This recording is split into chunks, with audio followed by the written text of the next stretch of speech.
Senhor Presidente da Assembleia Geral, Nasser Abdulaziz Al-Nasser, Senhor Secretário-Geral das Nações Unidas, Ban Ki-moon, Senhoras e Senhores, chefes de Estado e de Governo, Senhoras e Senhores, pela primeira vez na história das Nações Unidas, uma voz feminina inaugura o debate geral. É a voz da democracia.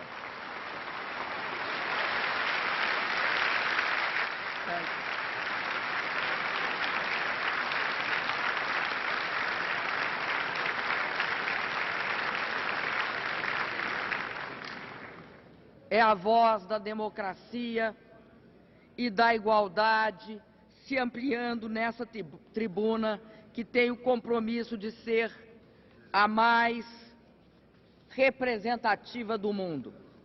É com humildade pessoal, mas com justificado orgulho de mulher, que vivo esse momento histórico. Divido esta emoção com mais da metade dos seres humanos deste planeta, que, como eu, nasceram mulher e com tenacidade estão ocupando o lugar que merecem no mundo. Tenho certeza, senhoras e senhores, de que esse será o século das mulheres. Na língua portuguesa, palavras como vida, alma e esperança pertencem ao gênero feminino. E são também femininas duas outras palavras muito especiais para mim: coragem e sinceridade. Pois é com coragem e sinceridade que quero lhes falar no dia de hoje. Senhor Presidente, o mundo vive um momento extremamente delicado e, ao mesmo tempo, uma grande oportunidade histórica. Enfrentamos uma crise econômica que, se não debelada, pode se transformar em uma grave ruptura política e social. Uma ruptura sem precedentes, capaz de provocar sérios desequilíbrios na convivência entre as pessoas e as nações. Mas nunca o destino do mundo está nas mãos de todos os seus governantes, sem exceção.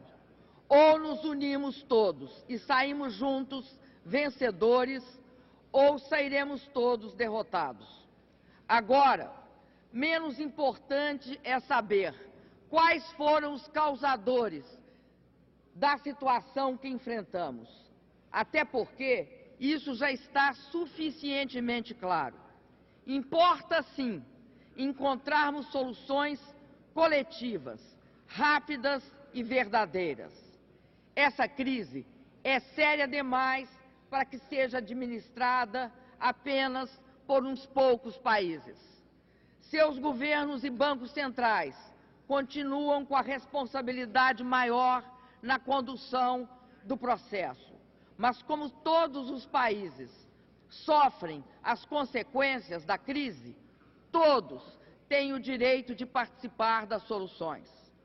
Não é por falta de recursos financeiros que os líderes dos países desenvolvidos ainda não encontraram uma solução para a crise.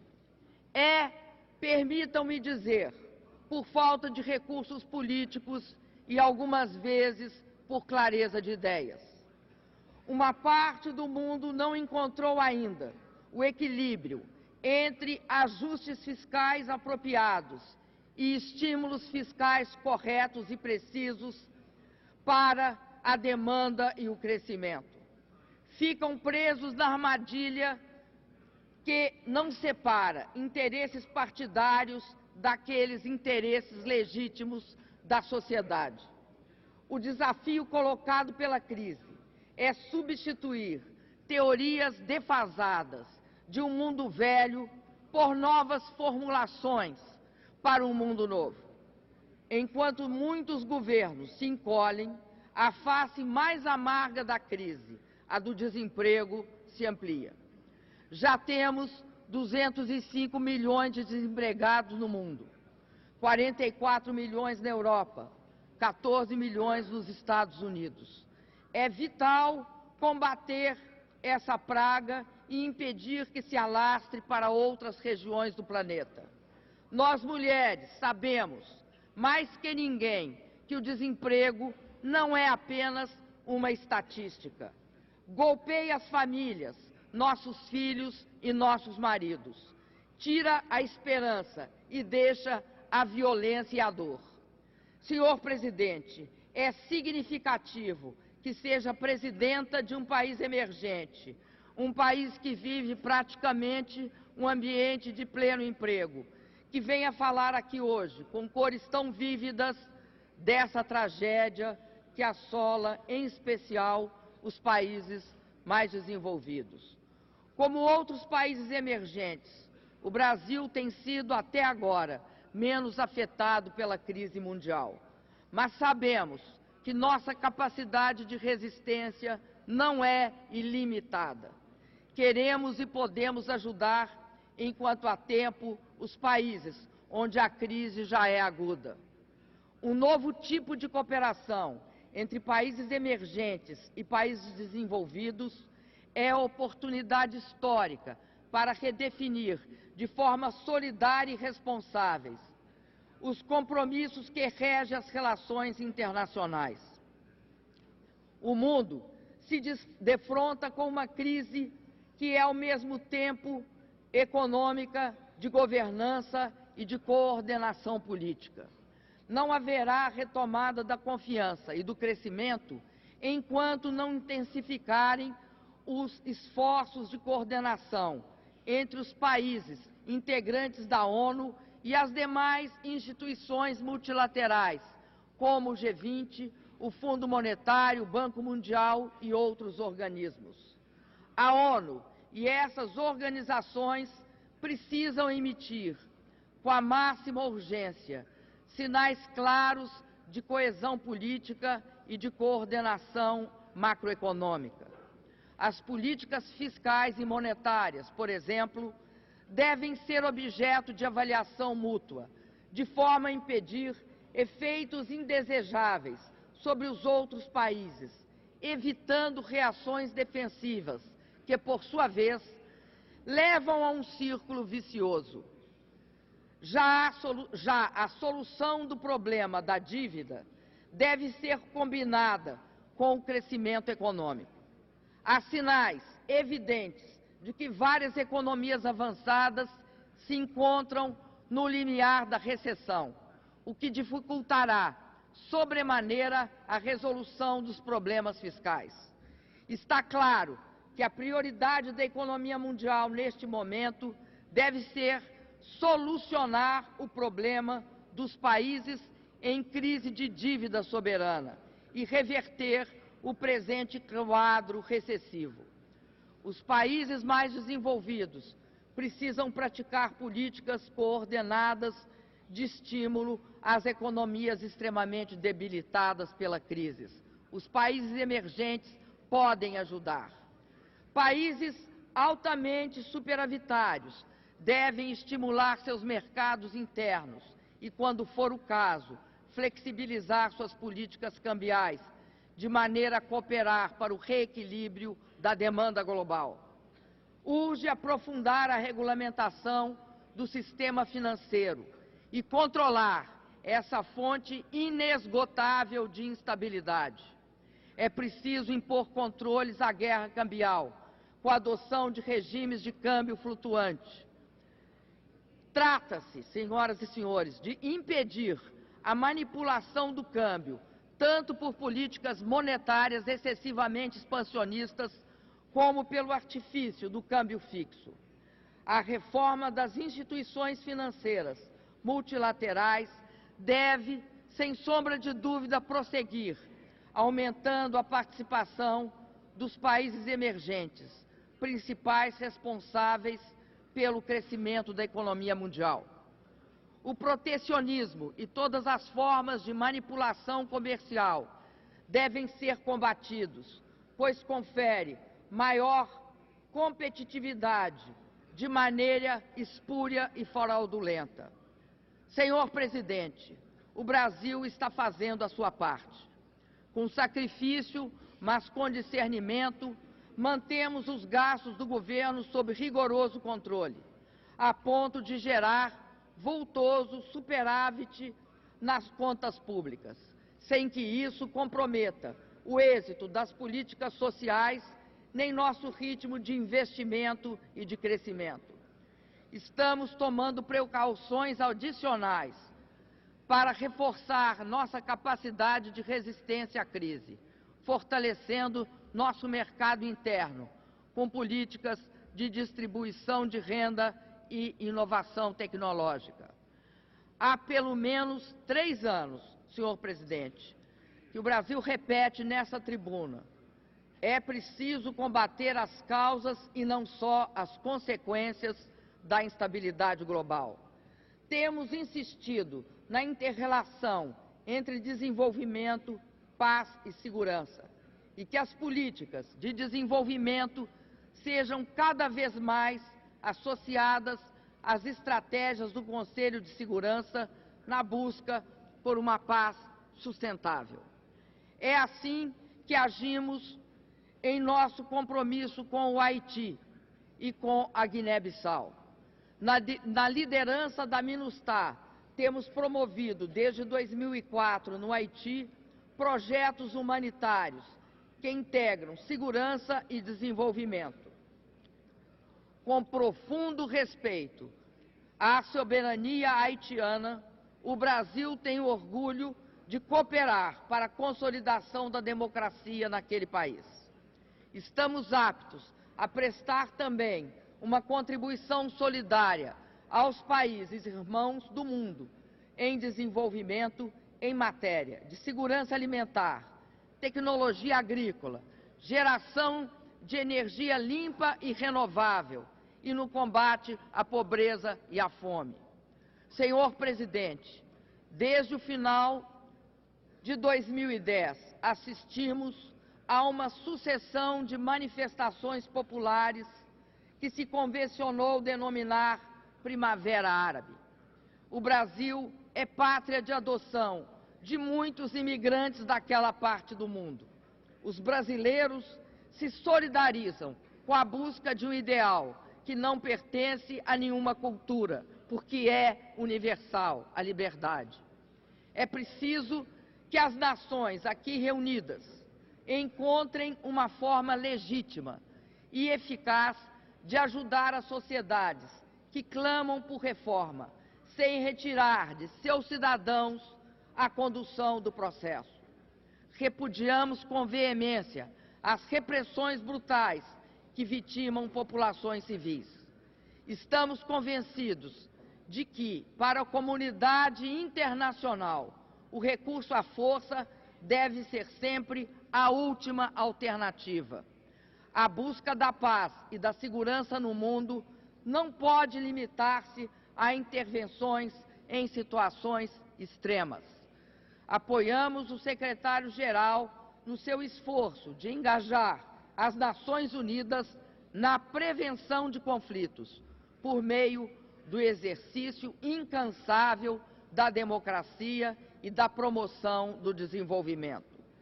O mundo sofre hoje as dolorosas consequências de intervenções que agravaram os conflitos, possibilitando a infiltração do terrorismo onde ele não existia, inaugurando novos ciclos de violência, multiplicando os números de vítimas civis. Muito se fala sobre a responsabilidade de proteger, pouco se fala sobre a responsabilidade ao proteger. São conceitos que precisamos amadurecer juntos. Para isso, a atuação do Conselho de Segurança é essencial e ela será tão mais acertada quanto mais legítimas forem suas decisões.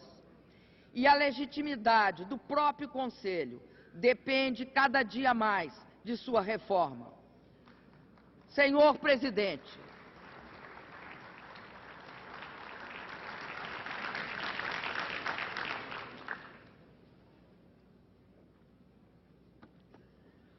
Senhor presidente, a cada ano que passa, mais urgente se faz uma solução para a falta de representatividade do Conselho de Segurança, o que corrói sua eficácia. O ex-presidente Joseph Dais recordou-me um fato impressionante. O debate em torno da reforma do Conselho já entra em seu 18º ano. Não é possível, senhor presidente, protelar mais. O mundo precisa de um Conselho de Segurança que venha refletir a realidade contemporânea. Um Conselho que incorpore novos membros permanentes e não permanentes, em especial representantes dos países em desenvolvimento. O Brasil está pronto para assumir suas responsabilidades como membro permanente do Conselho. Vivemos em paz com nossos vizinhos há mais de 140 anos. Temos promovido com eles bem-sucedidos processos de integração e de cooperação. Abdicamos por compromisso constitucional do uso da energia nuclear para fins que não sejam pacíficos. Tenho orgulho de dizer que o Brasil é um vetor de paz, estabilidade e prosperidade em sua região e até mesmo fora dela. No Conselho de Direitos Humanos, atuamos inspirados por nossa própria história de superação. Queremos para os outros países o que queremos para nós mesmos. O autoritarismo, a xenofobia, a miséria, a pena capital, a discriminação, todos são algozes dos direitos humanos. Há violações em todos os países, sem exceção. Reconheçamos esta realidade e aceitemos todos as críticas. Devemos nos beneficiar delas e criticar, sem meias palavras, os casos flagrantes de violação onde quer que ocorram. Senhor presidente, quero estender ao Sudão do Sul as boas-vindas à nossa família de nações. O Brasil está pronto a cooperar com o mais jovem membro das Nações Unidas e contribuir para seu desenvolvimento soberano. Mas lamento ainda não poder saudar desta tribuna o ingresso pleno da Palestina na Organização das Nações Unidas. O Brasil já reconhece o Estado palestino como tal nas fronteiras de 1967, de forma consistente com as resoluções das Nações Unidas. Assim como a maioria dos países nesta Assembleia, acreditamos que é chegado o momento de termos a Palestina aqui representada a pleno título.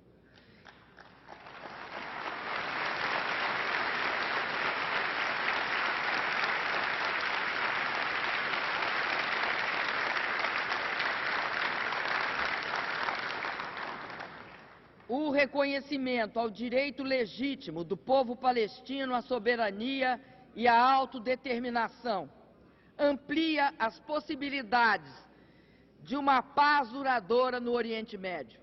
Apenas uma Palestina livre e soberana poderá atender aos legítimos anseios de Israel por paz com seus vizinhos, segurança em suas fronteiras e estabilidade política em seu entorno regional.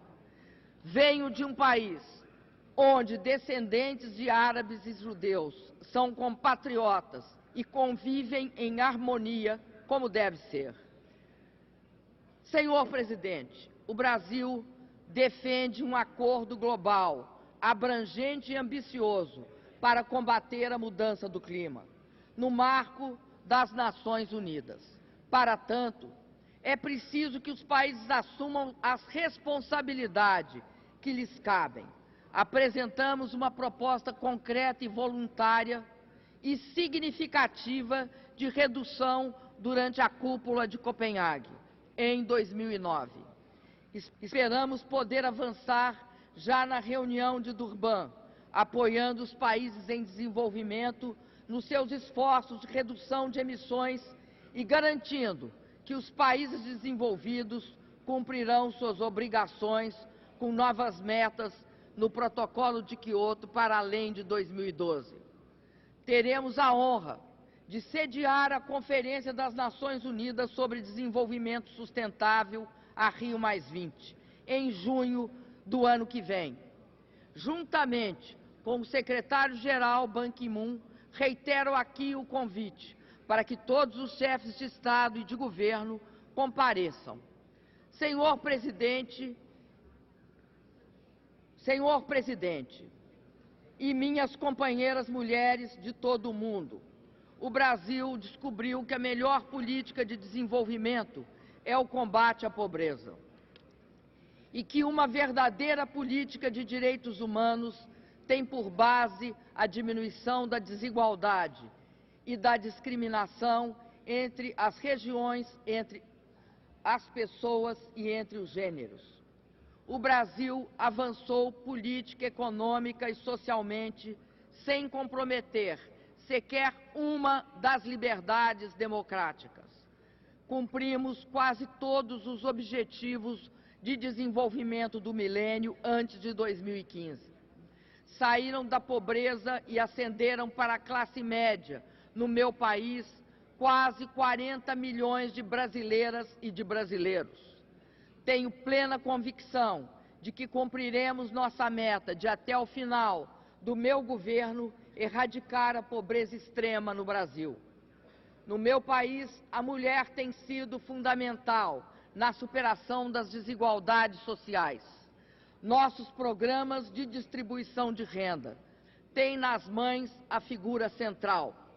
São elas que cuidam dos recursos que permitem às famílias investir na saúde e na educação de seus filhos. Mas o meu país, como todos os países do mundo, ainda precisa fazer muito mais pela valorização e afirmação da mulher.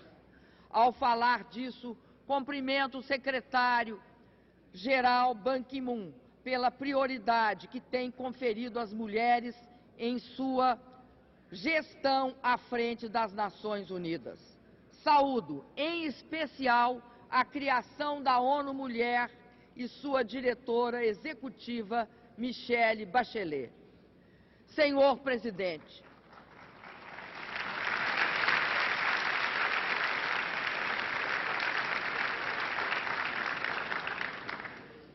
Presidente, além do meu querido Brasil, sinto-me aqui hoje representando também todas as mulheres do mundo.